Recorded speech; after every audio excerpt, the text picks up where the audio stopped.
जय श्रीमन नारायण। आइए सुनते हैं वैभव लक्ष्मी की व्रत कथा। प्राचीन काल में एक बड़ा शहर था। इस शहर में लाखों लोग रहते थे। पहले जमाने के लोग साथ साथ रहते थे और एक दूसरे के काम आते थे। पर नए जमाने के लोगों का स्वरूप ही अलग सा है। सब अपने अपने काम में रत रहते हैं। किसी को किसी की परवाह नहीं। घर के सदस्यों को भी एक दूसरे की परवाह नहीं होती। भजन कीर्तन भक्ति भाव दया माया परोपकार जैसे संस्कार कम हो गए हैं। शहर में बुराइयां बढ़ गई थी। शराब जुआ रेस व्यभिचार चोरी डकैती वगैरह बहुत से गुनाह शहर में होते थे। कहावत है कि हजारों निराशा में एक अमर आशा छिपी हुई है। इस तरह सारी बुराइयों के बावजूद शहर में कुछ अच्छे लोग भी रहते थे। ऐसे अच्छे लोगों में शीला और उसके पति की गृहस्थी मानी जाती थी। शीला धार्मिक प्रकृति की और संतोषी थी। उसका पति भी विवेकी और सुशील था। शीला और उसका पति ईमानदारी से जीते थे। वे किसी की बुराई नहीं करते थे और प्रभु भजन में अच्छी तरह से समय व्यतीत कर रहे थे। उनकी गृहस्थी आदर्श गृहस्थी थी और शहर के लोग उनकी गृहस्थी की सराहना करते थे। शीला की गृहस्थी इसी तरह खुशी खुशी चल रही थी। पर कहा जाता है कि कर्म की गति अकल है। विधाता के लिखे लेख को कोई नहीं समझ सकता। इंसान का नसीब पल भर में राजा को रंक बना देता है और रंक को राजा। शीला के पति के अगले जन्म के कर्म भोगने बाकी रह गए होंगे कि वह बुरे लोगों से दोस्ती कर बैठा। वह जल्द से जल्द करोड़पति होने के ख्वाब देखने लगा। इसीलिए वह गलत रास्ते पर चढ़ गया और करोड़पति बनने के बजाय रोडपति बन गया। अर्थात रास्ते पर भटकते भिखारी जैसी उसकी स्थिति हो गई थी। शहर में शराब जुआ रेस चरस गांजा आदि बदियां फैली हुई थीं। उसमें शीला का पति भी फंस गया।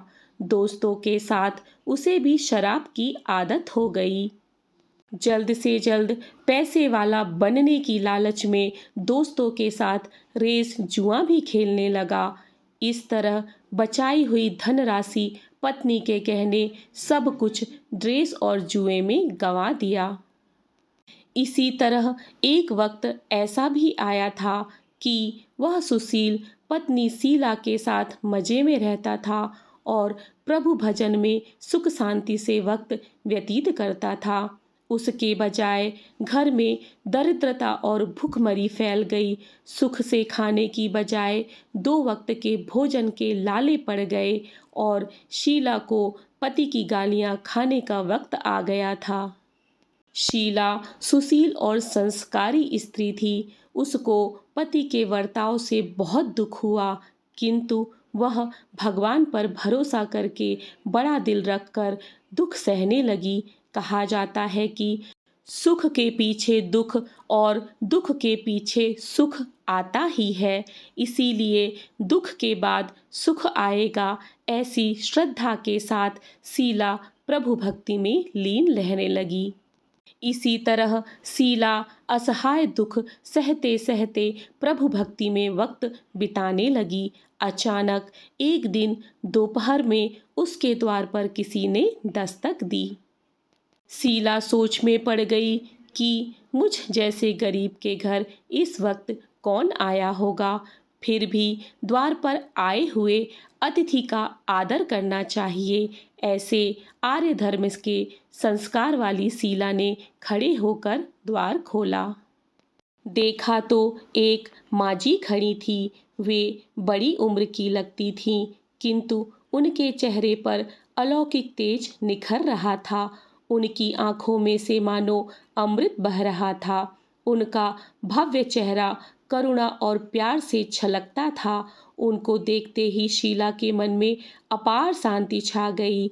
वैसे शीला इस माजी को पहचानती ना थी।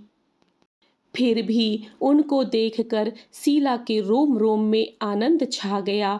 शीला माँ जी को आदर के साथ घर में ले आई और घर में बिठाने के लिए कुछ भी नहीं था, अतः शीला ने सकुचा कर एक फटी हुई चादर पर उनको बिठाया। माँ जी ने कहा, क्यों शीला, मुझे पहचाना नहीं? शीला ने सकुचा कर कहा, माँ, आपको देखते ही बहुत खुशी हो रही है, बहुत शांति हो रही है। ऐसा लगता है कि मैं बहुत दिनों से जिसे ढूंढ रही थी वे आप ही हैं, पर मैं आपको पहचान नहीं सकती। माँ जी ने हंसकर कहा, क्यों, भूल गई? हर शुक्रवार को लक्ष्मी जी के मंदिर में भजन कीर्तन होते हैं, तब मैं भी वहाँ आती हूँ। वहाँ हर शुक्रवार को हम मिलते हैं। पति गलत रास्ते पर चढ़ गया, तब से शीला बहुत दुखी हो गई थी और दुख की मारी वह लक्ष्मी जी के मंदिर में भी नहीं जाती थी। बाहर के लोगों के साथ नज़र मिलाने में भी उसे शर्म लगती थी। उसने याददाश्त पर जोर दिया, पर यह माजी याद नहीं आ रही थी। तभी माजी ने कहा, तू लक्ष्मी जी के मंदिर में कितने मधुर भजन गाती थी, अभी अभी तू दिखाई नहीं देती थी, इसीलिए मुझे हुआ कि तू क्यों नहीं आती है, कहीं बीमार तो नहीं हो गई है ना? ऐसा सोचकर मैं तुमसे मिलने चली आई हूँ। माँ जी के अति प्रेम भरे शब्दों से शीला का हृदय पिघल गया। उसकी आंखों में से आंसू आ गए। माँ जी के सामने वह बिलख बिलख कर रोने लगी। यह देखकर माँ जी शीला के नज़दीक आई और उसकी सिसकती पीठ पर प्यार भरा हाथ फेरकर सांत्वना देने लगी। माँ जी ने कहा, बेटी, सुख और दुख तो धूप छांव जैसे होते हैं। सुख के पीछे दुख आता है तो दुख के पीछे सुख भी आता है। धैर्य रखो बेटी, और तुझे क्या परेशानी है? तेरे दुख की बात मुझे सुना, तेरा मन हल्का हो जाएगा और तेरे दुख का कोई उपाय भी मिल जाएगा। माँ जी की बात सुनकर शीला के मन को शांति मिली। उसने माँ जी को कहा, माँ, मेरी गृहस्थी में भरपूर सुख और खुशियाँ थीं। मेरे पति भी सुशील थे। भगवान की कृपा से पैसे धन दौलत में भी हमें संतोष था। हम शांति से गृहस्थी चलाते, ईश्वर भक्ति में अपना वक्त व्यतीत करते थे। यकायक हमारा भाग्य हमसे रूठ गया। मेरे पति को बुरी दोस्ती हो गई। बुरी दोस्ती की वजह से शराब, जुआ, रेस, चरस, गांजा वगैरह खराब आदतों के शिकार हो गए और अपना सब कुछ गंवा दिया और हम रास्ते के भिखारी जैसे बन गए। यह सुनकर माँ जी ने कहा, सुख के पीछे दुख और दुख के पीछे सुख आता ही रहता है। ऐसा कहा जाता है कि कर्म की गति न्यारी होती है। हर इंसान को अपने कर्म भुगतने ही पड़ते हैं, इसीलिए तू चिंता मत कर। अब तू कर्म भुगत चुकी है, अब तुम्हारे सुख के दिन अवश्य आवेंगे।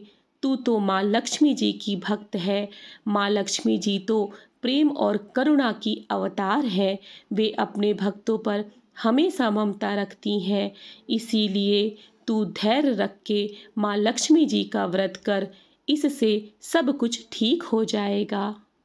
माँ लक्ष्मी जी का व्रत करने की बात सुनकर शीला के चेहरे पर चमक आ गई। उसने पूछा, माँ, लक्ष्मी जी का व्रत कैसे किया जाता है, वह मुझे समझाइए, मैं यह व्रत अवश्य करूँगी। माँ जी ने कहा, बेटी, माँ लक्ष्मी जी का व्रत बहुत सरल है। उसे वरद लक्ष्मी व्रत या वैभव लक्ष्मी व्रत कहा जाता है। यह व्रत करने वाले की सब मनोकामना पूर्ण होती है। वह सुख संपत्ति और यश को प्राप्त करता है। ऐसा कहकर माँ जी वैभव लक्ष्मी व्रत की विधि कहने लगी। बेटी, वैभव लक्ष्मी व्रत तो वैसे सीधा साधा व्रत है, किंतु कई लोग यह व्रत गलत तरीके से करते हैं, अतः उनका फल उन्हें नहीं मिलता। कई लोग कहते हैं कि सोने के गहने की हल्दी कुमकुम से पूजा करो, बस व्रत हो गया, पर ऐसा नहीं है। कोई भी व्रत शास्त्रीय विधि पूर्वक करना चाहिए, तभी उसका फल मिलता है। सिर्फ सोने के गहने की पूजा करने से फल मिल जाता तो सभी आज लखपति बन गए होते। सच्ची बात यह है कि सोने के गहनों का विधि पूर्वक पूजन करना चाहिए। व्रत की उद्यापन विधि भी शास्त्रीय विधि के मुताबिक करना चाहिए, तभी यह वैभव लक्ष्मी व्रत फल देता है। यह व्रत शुक्रवार को करना चाहिए। सुबह में स्नान करके स्वच्छ कपड़े पहनो और सारा दिन जय माँ लक्ष्मी का रटन रटते रहो। किसी की चुगली नहीं करनी चाहिए। शाम को पूर्व दिशा में मुंह रख के इसी तरह आसन पर बैठ जाओ। सामने पटा रखकर उस पर रुमाल रखो। रुमाल पर चावल का छोटा सा ढेर करो। उस ढेर पर पानी से भरा तांबे का कलश रखकर कलश पर एक कटोरी रखो। उस कटोरी में एक सोने का गहना रखो। सोने का ना हो तो चांदी का भी चलेगा, चांदी का ना हो तो नगद रुपया भी चलेगा। बाद में घी का दीपक जलाकर धूप सली अगरबत्ती सुलगाकर रखो। माँ लक्ष्मी जी के बहुत स्वरूप हैं और माँ लक्ष्मी जी को श्री यंत्र अति प्रिय है। अतः वैभव लक्ष्मी के पूजन विधि करते वक्त सर्वप्रथम श्री यंत्र और लक्ष्मी जी के विविध रूपों का सच्चे दिल से दर्शन करो।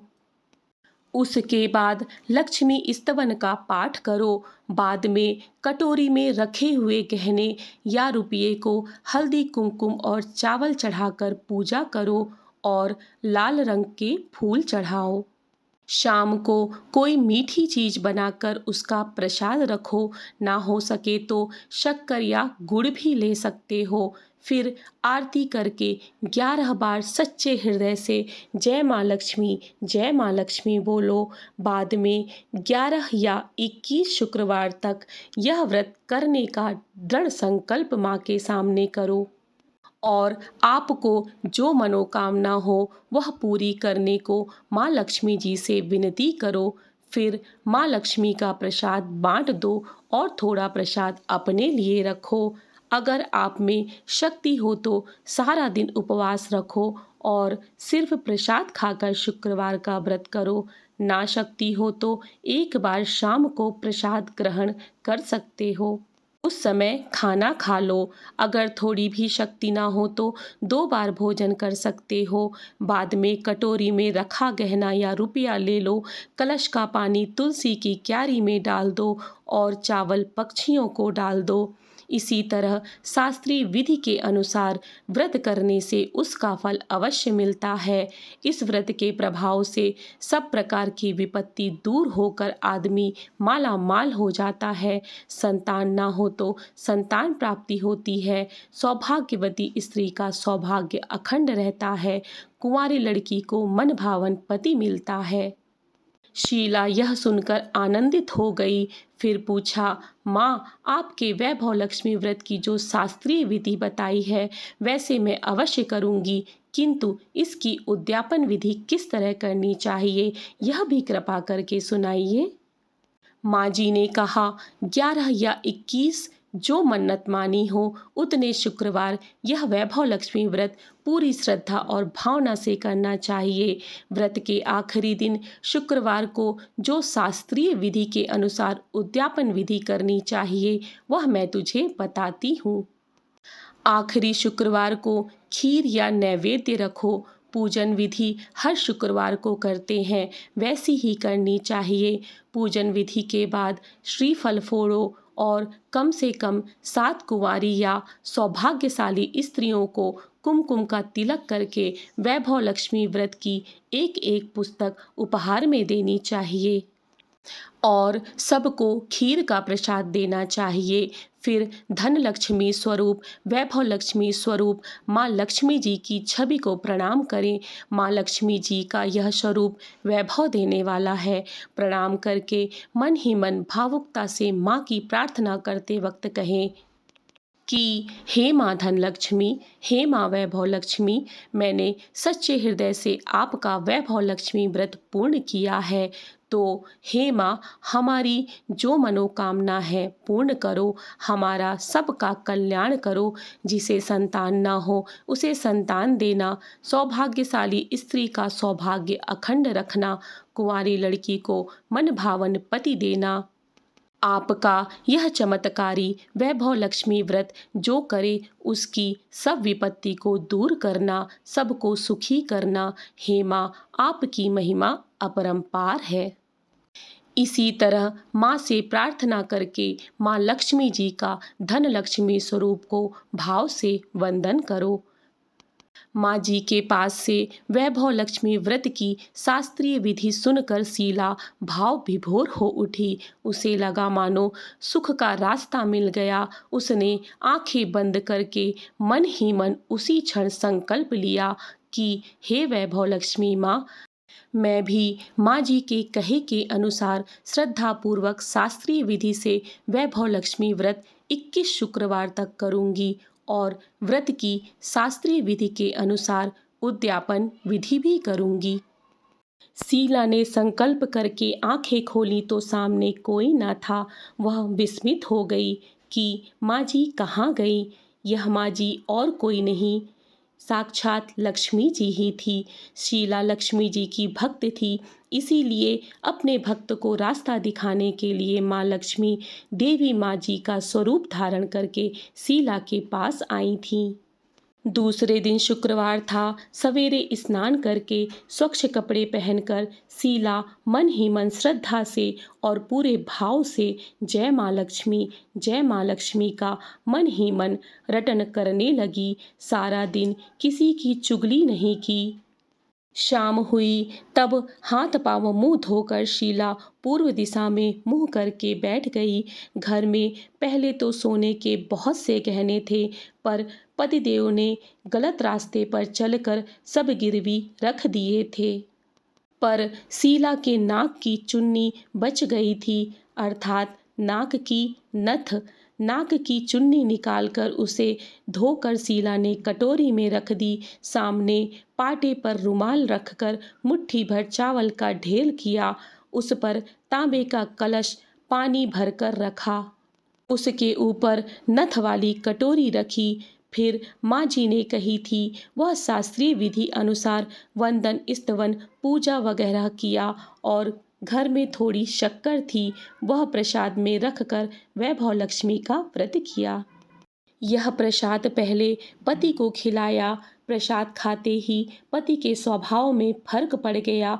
उस दिन उसने शीला को नहीं मारा, ना सताया। शीला को बहुत आनंद हुआ। उसके मन में वैभव लक्ष्मी व्रत के लिए श्रद्धा और भी बढ़ गई। शीला ने पूर्ण श्रद्धा भक्ति से 21 शुक्रवार तक वैभव लक्ष्मी व्रत किया। 21वें शुक्रवार को माँ जी के कहे के मुताबिक उद्यापन विधि करके 7 स्त्रियों को वैभव लक्ष्मी व्रत की 7 पुस्तकें उपहार में दी। फिर माता जी के धन लक्ष्मी स्वरूप की छवि को वंदन करके भाव से मन ही मन प्रार्थना करने लगी।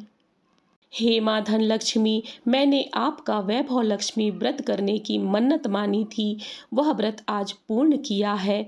हे माँ, मेरी हर विपत्ति दूर करो, हमारा सबका कल्याण करो। जिसे संतान ना हो उसे संतान देना, सौभाग्यशाली स्त्री का सौभाग्य अखंड रखना, कुंवारी लड़की को मन भावन पति देना।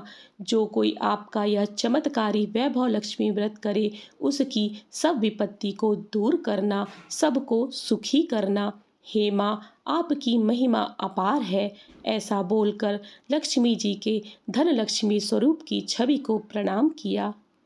इस तरह शास्त्रीय विधि पूर्वक शीला ने श्रद्धा से व्रत किया और तुरंत ही उसे फल मिला। उसका पति गलत रास्ते पर चला गया था, वह अच्छा आदमी हो गया और कड़ी मेहनत करके व्यवसाय करने लगा।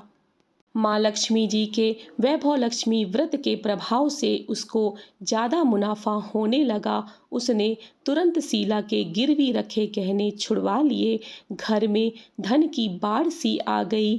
घर में पहले जैसी सुख शांति छा गई।